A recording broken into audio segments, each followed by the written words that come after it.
আরে জনগণ খুশি হতো দ্রব্যমূল্যের দাম কমলে। ইতিমধ্যে মূল্যস্ফীতি 12% ছাড়িয়েছে, এত বড় বাড়ছে। আরে অনেক মানুষের ক্রয় ক্ষমতার বাইরে চলে যাচ্ছে জিনিসপত্রের দাম। দরকার ছিল এটা, দরকার ছিল বিপ্লবের জন্য যারা রক্ত দিয়েছে, যারা আহত হয়েছে, এদের পাশে থাকা। কিন্তু আহত দূরের কথা, যারা শহীদ হয়েছে, এই যে 2-3 দিন আগে একটা ছেলে শহীদ হলো, ওর জানাজায় কে গিয়েছে? কে? এই উপদেষ্টা, তুমি উপদেষ্টা হয়েছো কার রক্তের বদৌলতে? যার রক্তের বদৌলতে হয়েছে তার জানাজায় যেতে পারলা না, এই সময় তোমার নাই। তোমার এই গদিতে বসার অধিকার কে দিয়েছে? তাহলে পারবা শুধু ইসলামের বিপক্ষে 2-4টা কাজ করতে, বাহ, তাহলেই সুশীল হবা, তাহলেই কাফেরের নজর পাবা, তাহলেই তোমাদের সব বৈধ হবে? না রে ভাই, মানুষ কখনো পাপ বাপরেও ছাড়ে না। একটা কথা আছে, পাপ বাপকেও ছাড়ে না।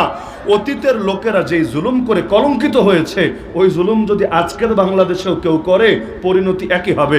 বিশেষ করে জাতি যখন রক্ত দিতে শিখেই গেছে। যেই জাতি একবার রক্ত দিতে শিখে যায়, ওই জাতিকে কেউ দমায় দিতে পারে না। আগে হয়তো রাস্তা চিনত না।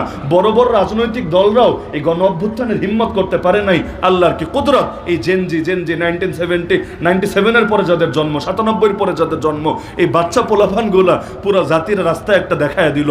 তো রাস্তা যখন একবার চিনে ফেলেছে, রক্ত যখন একবার দিতে শিখেছে, অতীতে দিতে পারলে আগামীতেও পারবে। এক লড়াই হয়েছে ফ্যাসিবাদ দূর করার জন্য, প্রয়োজনে আর এক লড়াই হবে সব শিরিক, সব কুফুর, সব নাস্তিকতা, সব হিন্দুত্ববাদ, সব জাহেলিয়াত দূর করে আল্লাহর জমিন, আল্লাহর দ্বীনকে বিজয় করার জন্য।